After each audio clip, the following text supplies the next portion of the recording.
그럼 이제 본문을 잘 이해하기 위해서는 본문을 아무리 읽어도 알 수 없는 지식들이 필요합니다. 예를 들어서 여러분 중학생이 대학생 교과서를 보면은 한글로 다 읽을 수 있습니다. 100번 읽어도 중학생은 그걸 이해하지 못합니다. 왜냐하면 그 본문을 이해하기 위한 사전 지식이 없기 때문입니다. 중학교부터 고등학교 졸업할 때까지 계속 배우는 수많은 지식이 있어야 대학교 교과서를 이해할 수 있는 거거든요. 근데 그 지식이 없으니까 중학생은 이해하지 못하는 거예요. 성경을 아무리 많이 읽어도 이해할 수 없는 것들이 많이 있어요. 성경 이외에서 배운 여러 가지 지식을 통해서 그것을 보충해야 성경을 잘 이해할 수 있습니다.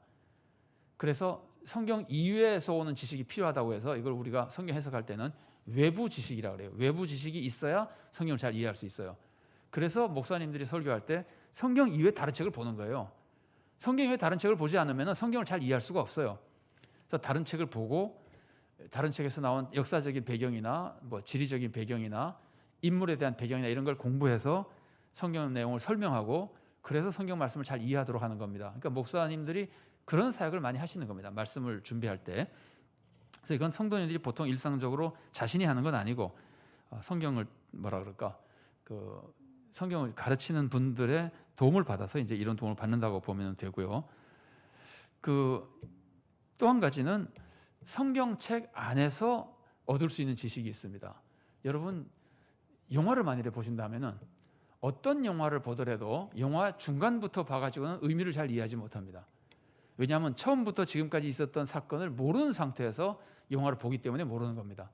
그래서 영화 이전에 영화를 처음부터 그 장면이 나올 때까지 사건을 알면은 영화를 잘 이해할 수 있거든요. 성경도 마찬가지입니다. 마가복음을 이해하려면은 마가복음 10장 본문을 갑자기 읽어가지고는 잘 이해하지 못합니다. 1장부터 9장까지의 내용을 쭉 알고 있어야 10장을 잘 이해할 수 있는 겁니다. 물론 우리는 마가복음 10장을 읽을 때 이미 마가복음 이전의 내용을 다른 데서 알고 있기 때문에 그런 거지. 만일에 교회에 처음 나오고 성경을 처음 읽는 사람이 갑자기 마가복음 10장 읽으면 절대 이해하지 못해요. 그래서 성경을 이해할 때는 외부에서 얻은 지식도 필요하고 성경 내부에서 그 성경책 앞부분에서 배운 거, 사사기는 사사기 앞부분에서 배운 내용, 사사기에서 배운 내용이 또 사무엘상에도 도움이 될 수도 있고 이런 역사적인 배경. 이제 엄격히 말하면 사사기와 사무엘상은 다른 책이기 때문에 사사기에서 배운 내용은 사무엘상의 지식이 아니라 사무엘상에서는 이제 외부에서 배운 지식이 되긴 합니다. 다른 책이기 때문에. 그래서 한 성경책에 묶여 있지만 성경 66권이라고 우리가 그러잖아요. 근데 그 얘기 좀 복잡한데 오늘 그만해도 될 것 같고요. 어쨌든 성경을 잘 이해하려면은 복음서를 잘 이해하려면은 그 배경을 잘 이해할 수 있는 또 여러 가지 관습이라는 걸 잘 이해할 수 있는 외부적인 지식이 필요하고 또 성경 자체 안에서도 내가 지금 읽는 그 책의 앞부분을 잘 이해하고 있어야 성경을 잘 이해할 수 있는데 이건 여러분이 지금 당장 하지 않으셔도 성경 공부할 때 제가 또 같이 안내하면서 나눠보도록 하겠습니다. 자, 제가 이제 그냥 예를 너무 이론적인 것만 말씀을 드려서 예를 좀 말씀드려 볼게요. 외부 지식이 얼마나 중요하냐면요. 여러분 나이 드신 분들이 젊은이들의 대화를 들으면은 다 한국말 하는데도 못 알아듣죠. 젊은이들이 한국말을 하는데도 나이 드신 분들이 못 알아듣는 게 많아요. 왜냐하면은 그 사람들이 쓰는 단어의 뜻을 잘 모르기 때문에 그래요. 그 사람들이 그 단어의 뜻은 그 사람들 세계에서 형성된 뜻이거든요. 그게 따로 설명을 들어야만 그 말을 이해할 수 있다는 거예요. 그래서 따로 설명 듣는 것이 이제 외부 지식을 얻는 것이라고 볼 수 있습니다. 그다음에 이제 내적인 것 같은 경우에는요. 예를 들어서 여러분 두 빚진 자 비유. 그래서 한 종이 왕에게 10,000달란트를 빚졌어요. 이 10,000달란트라고 하는 것은 한 나라의 국가 1년 재정보다 더 큰 돈입니다. 어마어마한 돈입니다.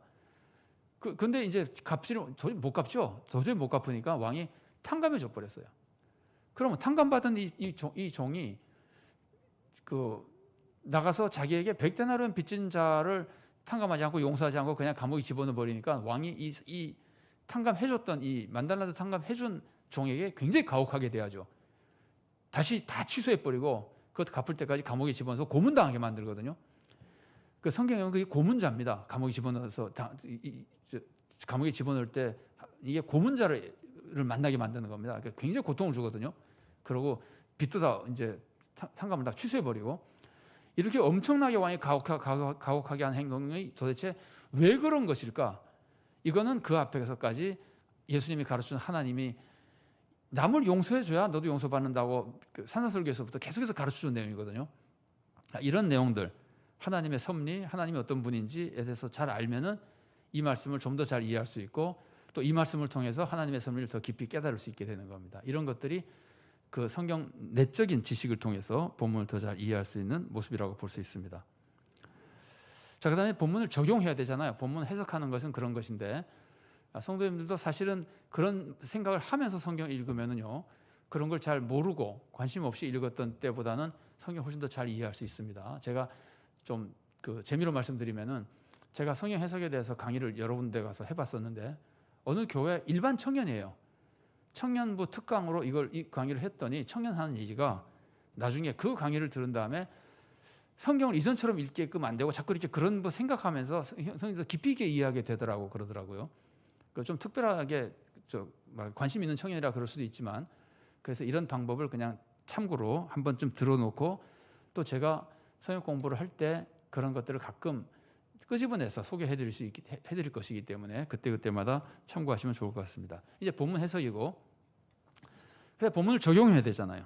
본문을 적용할 때는 그 본문 적용하는 방법이 우선 그 본문에서 배운 메시지, 이웃을 용서하지 않으면 안 된다. 하나님이 굉장히 싫어하시고 내 용서를 취소하신다는 그 메시지가 나왔으면은 그 메시지를 내 상황에 적용해 보는 겁니다. 내가 누굴 용서하지 않은 것이 없는지.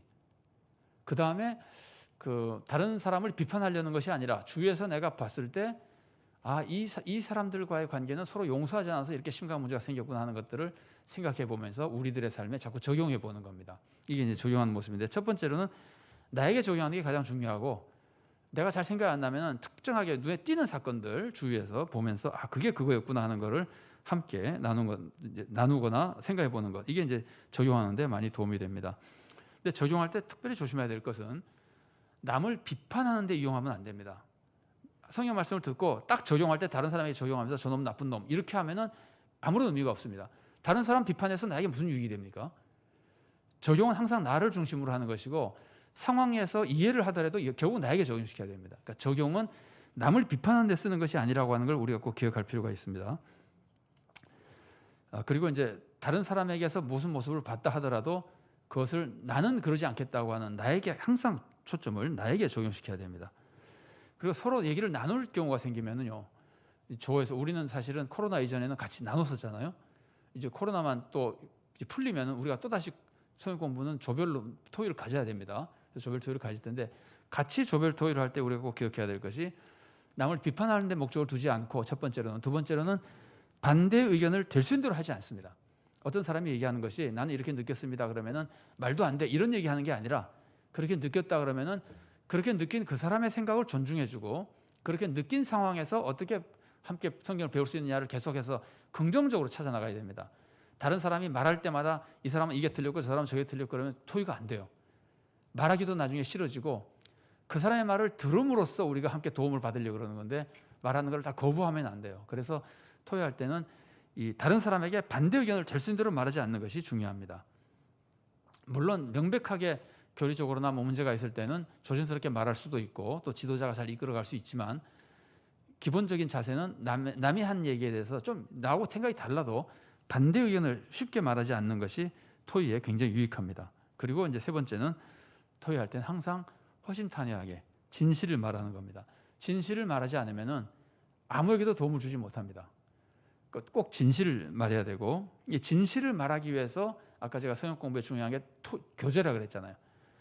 내가 진실을 말하려면요 다른 사람을 믿어야 진실을 말할 수 있어요. 내가 이 말하면은 저 사람이 나중에 되치기 하지 않을까? 이걸 가지고 나중에 나를 오히려 피해를 주지 않을까? 이런 의심이 있으면은 말 못합니다. 진실을 말하지 못합니다. 우리가 진실을 말할 때는 어쩔 수 없이 우리가 다 연약한 인간이라 약점도 말하게 되거든요. 그런데 신뢰하지 못하면 약점 말하지 못해요. 자기 약점을 말하지 못하면은 성경 공부가 안 돼요. 이거랑 똑같습니다. 내 약점을 말하지 않으면 기도 제목이 없어지잖아요. 내가 완벽한데 누구에게 기도 부탁합니까? 내가 부족하기 때문에 기도 부탁하는 거거든요. 그러면 부족하다는 걸 말하는 것이 약점을 말하는 거잖아요. 신뢰하지 못하면 못해요, 그걸요. 그래서 교제, 신뢰 이것이 굉장히 필요한 겁니다. 성경 공부도 마찬가지입니다. 그래서 이제 이런 것들이 우리들에게 필요하고 그리고 그 성경 공부는 이제 들은 것을 그 성경 공부 시간에 들은 것을 다른 사람에게 옮기면 안 됩니다. 옮길 일이 있으면 본인이 자기 얘기를 옮기는 건 괜찮지만 내가 들은 얘기를, 남의 얘기를 다른 사람에게 옮기면 안 됩니다. 이거는 본인에게 큰 상처가 될 수도 있고 잘못하면 험담이 될 수도 있어요. 본의 아니게 그 사람의 약점을 얘기함으로써 험담이 될 수 있어요. 그래서 성경 공부에서 서로 나누는 얘기는 밖에 나가서 다른 사람에게 하지 않는 겁니다. 그래서 심지어 이렇게 생각하시면 좀 쉬울 것 같아요. 가톨릭에는 고해성사가 있잖아요. 신부가 고해성사를 들으면 다른 사람에게 얘기하지 않죠. 그런 마음으로 우리가 성경 공부할 때나 기도 제목을 들었을 때는 그 사람의 비밀을 그런 마음으로 지켜준다는 생각으로 우리가 그 외부에서는 비밀을 지키고 그 사람을 존중하고 보존하며 신뢰 속에서 서로 이제 그 안에서 함께 토의하는 겁니다. 그리고 이제 그 조를 통해서 하는 것이 굉장히 중요한데, 조를 통해서 할 때는 사실은 이제 코로나 때문에 지금 조를 모이지도 못하지만 혹시 만나도 음식도 못 나누지만 이게 사실은 코로나가 아니어서 우리가 이전에도 그랬습니다. 할 때 경제적인 부담을 가질 필요는 없고요. 가능하면은 조금 간식을 좀 하면서 토요하는 것이 사람의 마음을 열고 좀 편하게 만들어줘요. 그래서 뭐 큰돈 들일 건 없고요. 음료수라도 같이 마신다든지 차라도 같이 한다든지. 이전에 보면은 성경 공부 조에 따라서 그 방에다가 아예 커피숍 같은 걸 준비해 놓고 뭐 함께 마시고 하기도 하는데 그건 참 좋은 겁니다. 그래서 조금 편안한 마음으로 할 수 있도록 필요하면 간식도 나누고, 그다음에 이 조장으로서 이제 이끌어가는 분이 있잖아요. 이끌어가는 분은 자기 생각을 가르치려 그러지 말고 다른 사람들이 말할 수 있도록 도와주고 대화할 때 쓸데없는 논쟁이 생기지 않도록 조심하고 이러면서 이걸 이제 이끌어가야 됩니다. 성역 공부에서 굉장히 어려운 점 중에 하나가 조별 토의 때 서로 상대방을 비방하고 논쟁하면은 성역 공부 하기가 싫어져요. 나중에 우리도 이제 그런 경험을 하신 분들이 더러 계실 거예요. 그래서 될 수 있는 대로 성역 공부가 뭐랄까요, 말싸움이 되지 않고 함께 긍정적으로 필요한 것들을 배워 나가는 그 솔직한 자기 심령을 얘기할 수 있는 그런 분위기가 돼야 되는데, 아니 조별 토의는 지금 전혀 하지 못하니까 제가 그냥 참고로 말씀드렸고, 그렇게 기회가 있을 때는 또 거기에 대해서도 따로 또 좀 말씀 좀 더 드리도록 하겠습니다. 그리고 끝날 때는 꼭 기도의 시간을 가져서 뭐 개인 기도도 물론 하지만 이게 특히 조별로 함께 할 때는 공동의 기도 제목을 함께 해야 서로에게 깊은 교제도 되고 또 하나님의 합심 기도를 기쁘게 들으시니까 이제 큰 유익과 축복이 되기도 합니다. 개인 기도를 가지고도 합심해서 기도하고 굉장히 교제에 도움이 되고 은혜를 함께 체험하는 데 도움이 돼요. 그리고 개인 기도가 아닌 공동의 기도, 지금 같으면 교회, 나라 혹은 세계 선교, 북한 뭐 이렇게 공동 제목들이 있잖아요. 그래서 같이 기도하고 이러면은 성경 공부가 단순한 지식 전달이 아니라 신앙을 새롭게 하고 사람을 새롭게 하는 축복의 귀한 도구가 될 겁니다.